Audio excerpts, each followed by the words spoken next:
Want to learn Japanese but don't know where to start? Well, in this video, I'm going to explain what to do and how to study at each step. And I'm going to give you different options for different goals and preferences. So for step one, there are two things you need to do. And the first of those is you need to start listening. And if you just want to learn a few phrases that you can use on vacation, or perhaps just for a bit of fun, then you could start watching something like Japanese Pod 101. But if you really want a practical working level of Japanese, then you need to start listening to things in 100% Japanese so you can get used to the phonemes or the sounds of Japanese. And in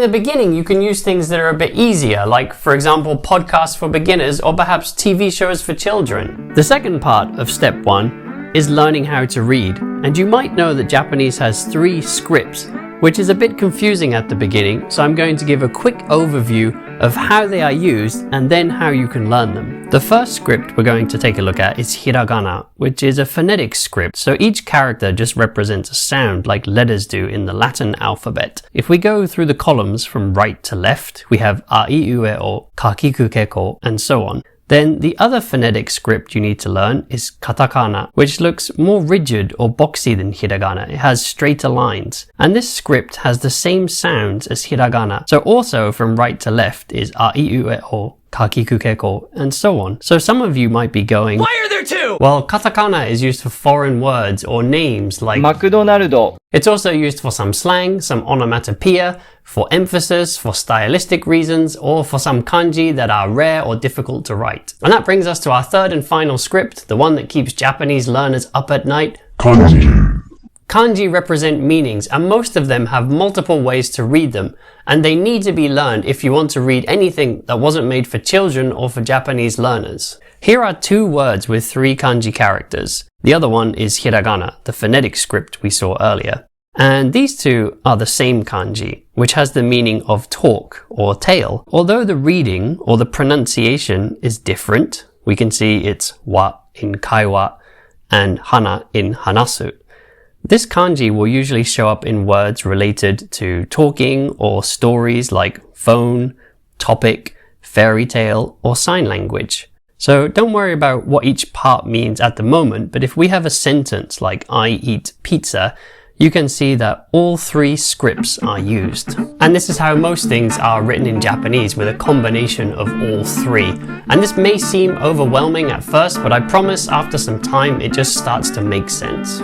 So to learn hiragana and katakana, I recommend taking a look at Tofugu's website. On there are some nice mnemonics or memory tricks that will help you to remember each character, and later on I'm going to talk about how to learn kanji. Step 2. Start learning grammar.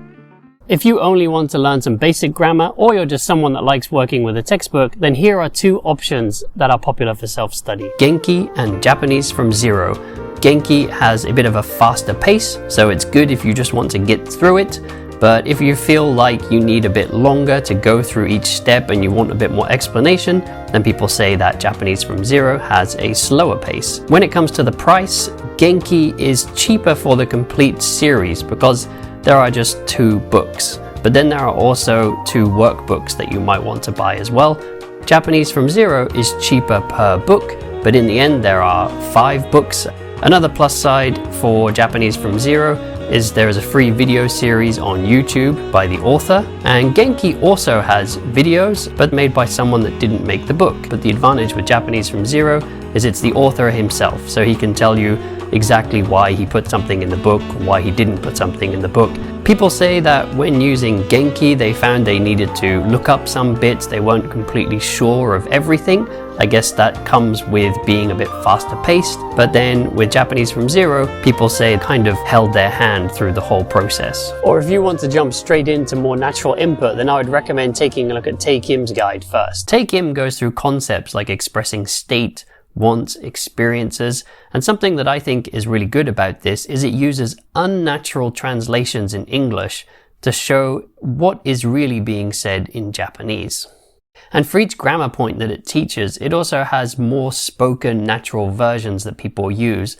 And you're going to need a good dictionary. A lot of people like to start with jisho.org, On there, you can check details for kanji, you can listen to most words, and there are also example sentences, so you can look up the context and usage of the word that you're searching for. And as another part of step 2, it is time to start learning kanji, especially if you want to get to a higher level in Japanese. For this, there are a few approaches, but most of them are based on a book called Remembering the Kanji by James Heisig. This book has mnemonics which help you to remember the kanji, a bit like what we saw earlier for hiragana and katakana. My approach was to blast through this book as fast as possible. I did it in about 3 months, and my memory of them was very shaky. When I was reading things like manga, I had to constantly remind myself of those kanji, but I still felt like that was the best approach because that meant I could just get into reading things faster, and that constant jogging of my memory is what really helped me to retain that information. One of the most popular options that was based on remembering the kanji is wanikani, which is also made by Tofugu.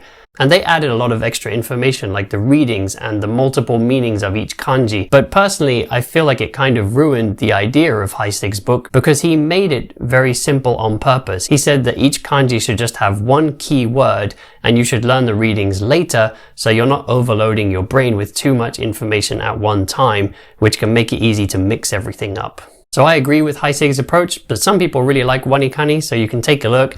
I think it's free to use at the beginning, but after that you have to pay a monthly subscription. So that can also get more expensive, whereas Heisig's book costs about $25, and then after that you can learn all of the main kanji that you need to know. On to step 3, so now is the time to really focus on immersing. So now you should be watching TV shows or movies, watching YouTube, listening to podcasts, reading books, reading manga, anything that you find interesting and engaging. And while you're doing that, you should be looking out for words that pop up regularly or words that seem important to you. And in that way, you'll build your vocabulary in a natural way and you'll be learning words that Japanese people are really using. Then if you feel like you know enough Japanese, it's time to start speaking. So on to step 4, output. And before you start speaking Japanese, there's some very important things that you need to know. So check out this video to find out what they are.